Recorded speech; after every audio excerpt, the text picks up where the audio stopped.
I, the Lord, will forgive whom I will forgive, but of you it is required to forgive all men. The clarity of this commandment belies its depth of meaning and breadth of difficulty. We sometimes convince ourselves we've forgiven others when all we've really done is moved on with our own lives, out of sight, out of mind. But as soon as we bump into that person we thought we had forgiven, old feelings of resentment return. Of course, like the commandment itself, the need to forgive others is universal. Imagine a world where true forgiveness rules the hearts and minds of everyone, all of the time. It's called peace. Politics filled with its money, power, and egos is a breeding ground of grudges, resentments, judgments, and hatred. Politics is also a very intimate space. Stakes are high, the hours are long, and there's no lack of people who oppose you and your ideas. So we try to surround ourselves not only with competent colleagues, but also with people we think we can trust. And believe me, there are few feelings worse than the betrayal by someone you thought was a trusted teammate. Such betrayal is hard to forgive. Forgiveness in politics is often a difficult zero-sum game. When winning is everything, failure gives rise to blame, and blame stokes the fires of resentment. Rather than pray for our enemies and those who despitefully use us, we call on our false gods to strike them down for their sins against us. We see this lack of forgiveness all throughout Utah politics. We saw it during big political fights like Amendment 3 in 2004, school vouchers in 2007, the highly contentious immigration debate, and now over sexual politics.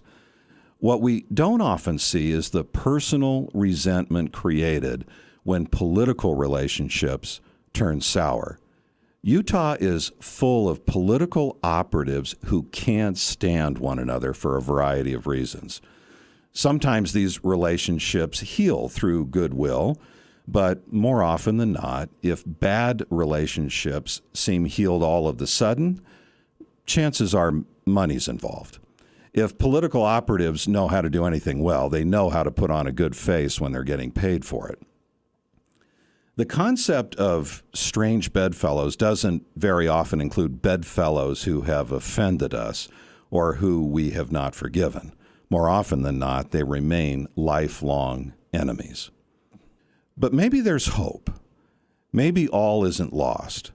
Abraham Lincoln, during one of the darkest periods in American history, was able to forgive political opponents and even turn them into respectful friends.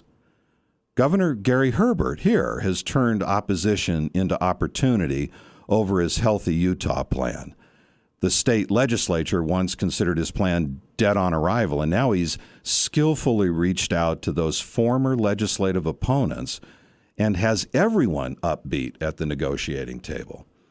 Just recently, we witnessed another great example of humility and forgiveness when an important community leader, uncharacteristically but publicly, insulted our United States Senator Mike Lee. What was Senator Lee's response?